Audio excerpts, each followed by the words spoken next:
Hello friends, my name is Soni Garg and I welcome you all to the training module of TechSarge. This is the training module of indirect taxes, that is GST. ये training module चाहे आप 12th पास हैं या फिर आप professionally accounting course कर रहे हैं, कुछ कर रहे हैं, तो उसमें आपकी थ्योरेटिकल और प्रैक्टिकल दोनों एस्पेक्ट से आपको हेल्प करेगा. इसमें हम आपको पहले थ्योरेटिकल नॉलेज देंगे, थ्योरेटिकली आपको सारी चीज़ें ब्रीफ करेंगे, उसके बाद फिर हम आपको इसका प्रैक्टिकल एक्सपोजर भी देंगे, कैसे क्या फाइलिंग्स रहती है, क्या रहता है. इस मॉड्यूल में हम indirect taxes that is GST, goods and services tax, इसके बारे में बात करेंगे.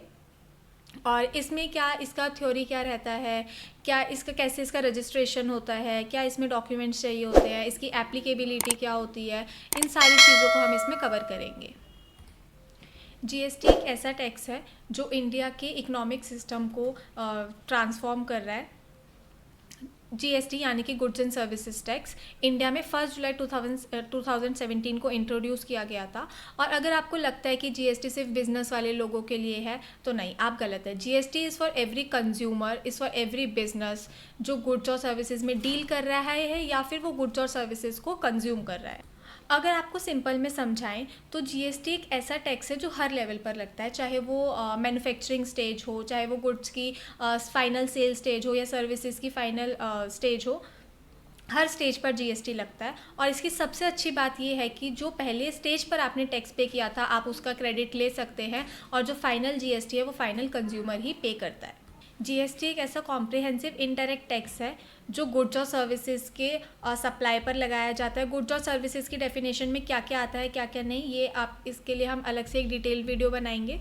GST is a unified system, मतलब कि इसने बहुत सारे ऐसे इनडायरेक्ट टैक्सेस है जिसको सबस्यूम करके एक जीएसटी को लाया गया है. तो इससे काफ़ी ट्रांसपेरेंसी आई है टैक्स के वर्ल्ड में, और इससे कंप्लायंसेस भी इम्प्रूव हुआ है. जो टैक्सेशन प्रोसेस था वो एक पूरा स्ट्रीमलाइन हो गया है, उसको एक जगह पर सारा उसका रिकॉर्ड रखा जा सकता है, सारी चीज़ें मेंटेन की जा सकती हैं. अब देखिए टाइप्स ऑफ जीएसटी के बारे में अगर हम बात करें कि जीएसटी स्ट्रक्चर किस बेसिस पर काम करता है, तो जीएसटी स्ट्रक्चर जो है वो डुअल मॉडल पर काम करता है. मतलब कि जो सेंट्रल गवर्नमेंट है और जो स्टेट गवर्नमेंट है वो दोनों अपना अपना टैक्स कलेक्ट करते हैं. जो जीएसटी के टाइप्स है वो बेसिकली 4 होते हैं. डेट फर्स्ट जो होता है आपका सीजीएसटी, जो central goods and services tax होता है, ये सेंट्रल गवर्नमेंट कलेक्ट करती है. सेकंड जो होता है मतलब सेंट्रल गवर्नमेंट के पास ही जाता है जो टैक्स होता है. दूसरा होता है एसजीएसटी और यूटीजीएसटी. एसजीएसटी जो होता है वो states goods and services tax होता है जो स्टेट्स कलेक्ट करती हैं. And UTGST is union territory goods and services tax जो यूनियन टेरिटरीज कलेक्ट करती हैं, जिनका अपना अलग लॉ होता है. उनका जो यूनियन टेरिटरीज का अलग लॉ होता है उनका यूटीजीएसटी होता है. और ये जो होता है स्टेट गवर्नमेंट या फिर यूनियन टेरिटरीज जो होती है उनके थ्रू लगाया जाता है और वही इसको कलेक्ट करती है. जो आईजीएसटी होता है integrated goods and services tax, ये इंटर स्टेट सप्लाई पर लगाया जाता है. लाइक आपका सामान जैसे दिल्ली, मान लीजिए कि आप दिल्ली से सेल कर रहे हैं और हरियाणा में आपका सामान जा रहा है, परचेजर हरियाणा का है, तो इसमें आपका आईजीएसटी लगेगा क्योंकि वो आपका इंटर स्टेट सप्लाई हो गया. और अगर आपका सप्लाई इंट्रा स्टेट है तो उस पर सीजीएसटी और एसजीएसटी लगेगा. ये टैक्सेस डिपेंड करते हैं कि आपका सामान कहाँ जा रहा है. लाइक अगर आपका गुड्स और सर्विसेज जो है वो एक ही स्टेट में है तो उस पर आपका सीजीएसटी एंड एसजीएसटी लगेगा. और अगर आपका सामान इंटर स्टेट मतलब कि दूसरी स्टेट में जा रहा है, गुड्स और सर्विसेज का जो सप्लाई है वो दूसरी स्टेट में हो रहा है, तो उस पर आपका आईजीएसटी लगता है.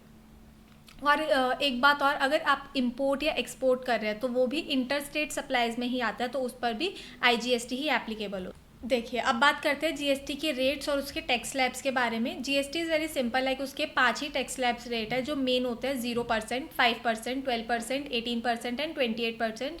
कुछ प्रोडक्ट्स हैं जिसका 3% भी होता है, जैसे कि गोल्ड हो गया, सिल्वर हो गया, डायमंड हो गया, इन पे 3% भी लगता है.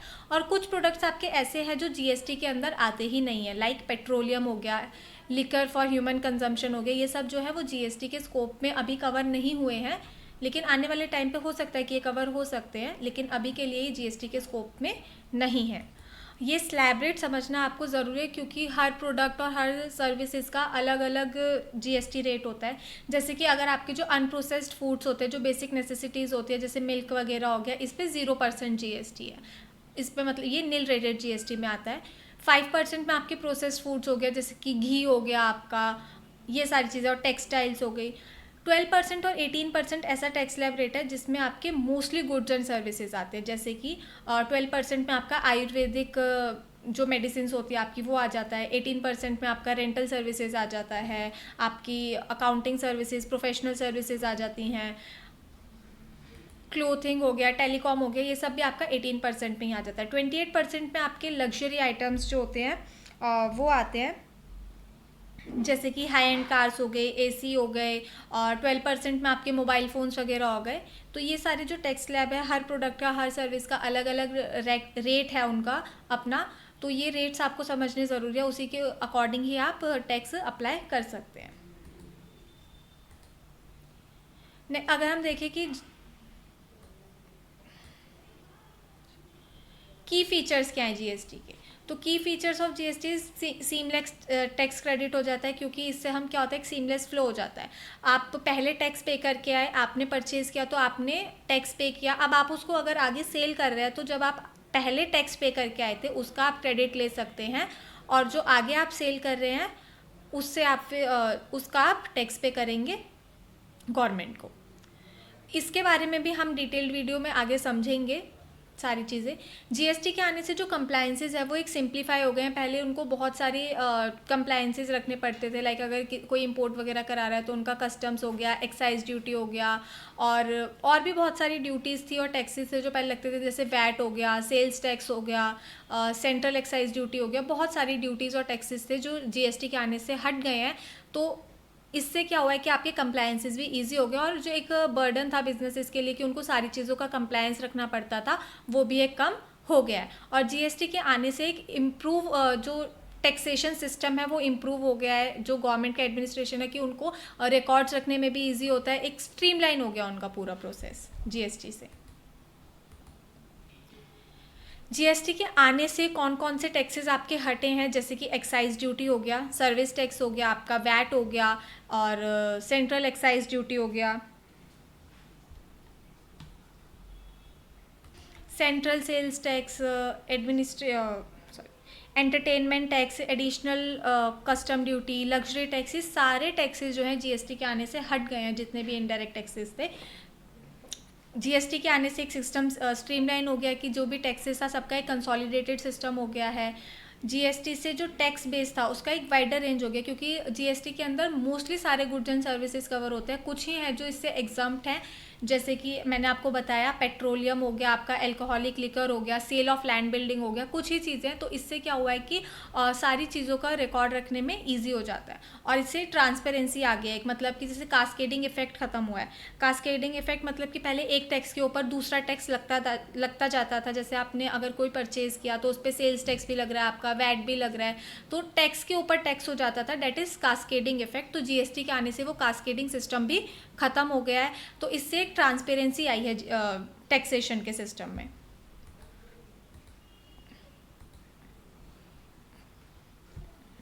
अब बात करते हैं जीएसटी रजिस्ट्रेशन की। जीएसटी रजिस्ट्रेशन किस पे एप्लीकेबल होता है, किसको लेना ज़रूरी होता है, और कैसे आप जीएसटी रजिस्ट्रेशन ले सकते हैं। इस वीडियो में हम सिर्फ थ्योरेटिकल चीज़ों के बारे में बात करेंगे, प्रैक्टिकल एक्सपोजर की, कैसे आप स्टेप बाय स्टेप पोर्टल पर जीएसटी रजिस्ट्रेशन कर सकते हैं, क्या क्या उसके डॉक्यूमेंट्स रिक्वायर होते हैं, इसकी बात हम अपनी अपकमिंग वीडियोज़ में करेंगे। तो देखिए, जीएसटी रजिस्ट्रेशन उन सभी बिजनेसेस के लिए है जिसकी अगर वो सर्विसेज देता है और उनकी टर्नओवर 20 लाख से ज़्यादा चली जाती है in any month of the year, तो उनको जीएसटी लेना मैंडेटरी हो जाता है। गुड्स के केस में ये लिमिट 40 लाख की है। अगर आप गुड्स में डील कर रहे हैं, मैन्युफैक्चरिंग या सेल्स में, तो आपका अगर 40 लाख से ऊपर टर्नओवर जाता है तो आपको जीएसटी लेना मैंडेटरी हो जाता है। तीसरा आता है ई कॉमर्स ऑपरेटर्स जो होते हैं। ई कॉमर्स ऑपरेटर्स चाहे आपकी टर्नओवर लिमिट एक्सीड नहीं कर रही है, चाहे आपकी टर्नओवर 40 लाख से ऊपर नहीं गई है, लेकिन फिर भी आपको जीएसटी रजिस्ट्रेशन लेना मैंडेटरी हो जाता है। फिर आते हैं वो लोग जो इंटर स्टेट सप्लाई करते हैं, मतलब कि वो एक स्टेट से दूसरे स्टेट में अगर सेल्स कर रहे हैं तो भी आपके लिए जीएसटी मैंडेटरी है, उसमें भी आपकी टर्नओवर लिमिट नहीं देखी जाती है। कैजुअल टैक्सेबल पर्सनस और जो आपके एनआरआईज होते हैं, non resident taxable person, ISDs that is input service distributors, ये इन लोगों के लिए भी जीएसटी रजिस्ट्रेशन लेना मैंडेटरी हो जाता है, चाहे टर्नओवर आपकी एक्सीड करे या ना करे। जीएसटी अभी किसी जीएसटी में एग्जम्पशंस भी हैं, और वो किसके लिए, एग्रीकल्चरिस्ट के लिए। अगर आप एग्रीकल्चरिस्ट हैं तो आपको जीएसटी रजिस्ट्रेशन लेना, आप जीएसटी से मतलब एग्जम्प्ट हैं, आपको जीएसटी रजिस्ट्रेशन लेना नहीं है। जीएसटी का सबसे जो इम्पॉर्टेंट चीज़ है वो ये है कि इसमें आईटीसी हम ले सकते हैं, क्लेम कर सकते हैं और उसको यूटिलाइज़ कर सकते हैं। जैसे कि मैंने आपको बताया कि अगर आपका बिजनेस है, आपने कोई भी चीज़ सेल करी, मान लीजिए आपने एक पेंसिल परचेज़ करके लाए हैं, आपने 10 रुपीज़ की पेंसिल परचेज़ करी थी और आप उस पर 1 रुपीज़ का टैक्स ऑलरेडी पे करके आ चुके हैं जब आपने वो परचेज़ किया था।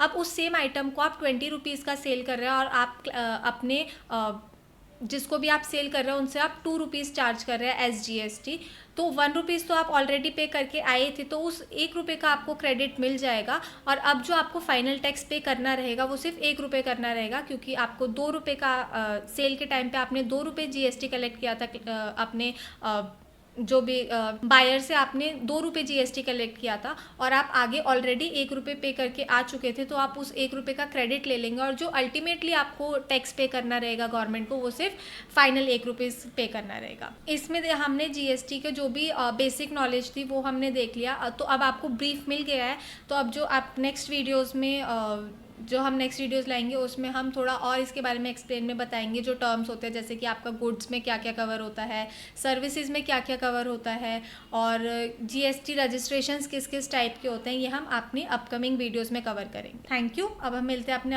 अपकमिंग वीडियो में, तब तक के लिए keep learning and keep growing. Bye.